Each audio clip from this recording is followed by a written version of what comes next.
Hi everyone. Today I am going to discuss about this condition called central pontine myelinolysis.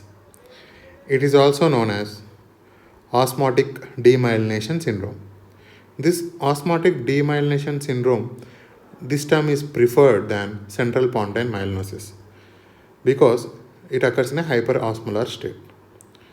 As the name indicates, this is a demyelination disorder and it is a non-inflammatory condition.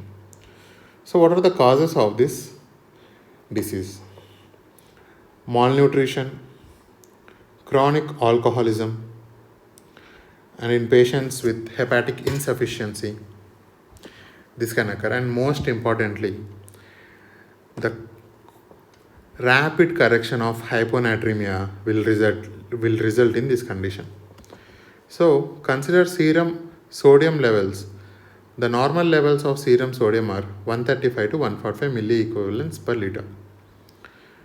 If it is less than 120 or is less than 135, we call it hyponatremia. If it is less than 120, it is severe hyponatremia.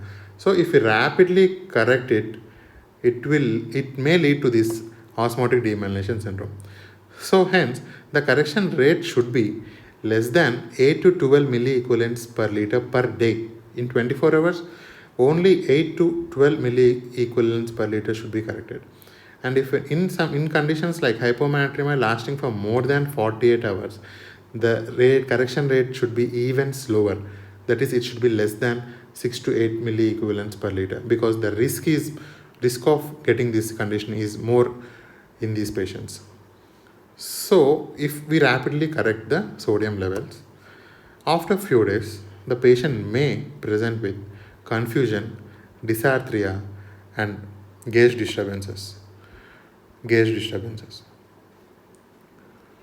Along with this, quadriplegia may occur in this patient, and this will be a very poor prognostic criteria.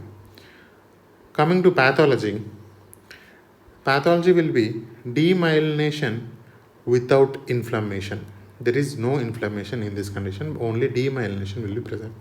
Where the site is base of pons. Base of pons is more commonly involved. The two pontine tegmentum is involved. Other than pons, all these areas like basal ganglia, thalamus, cerebellum can be involved, but pons is the most commonly involved site in this disease. And there will be a relative sparing of axons and nerve cells in this condition. So these are the pathology.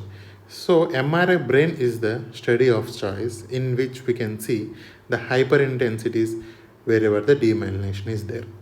That is, hyperintensity in the region of base of pons will be seen most commonly. This is the pathology of osmotic demyelination syndrome. What are the treatment options we have for these conditions? We have to reduce the sodium levels in our body.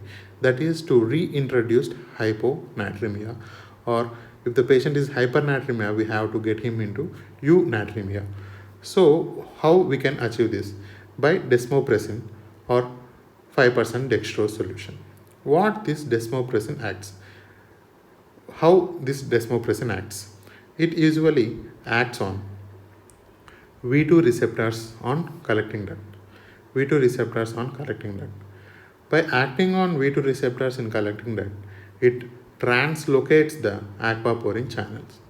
Aquaporin channels will be translocated to the apical border of collecting duct, and this results in increased water reabsorption. So because of this increased water reabsorption, the plasma dilution will occur. Hence, the sodium levels will gradually come down. This is the basic thing. And plasma dilution brings sodium levels down. So some other options we have are plasmapheresis as well as IV steroids. As it is a non-inflammatory condition, these are of very limited role. Thank you for watching. Please subscribe to my channel.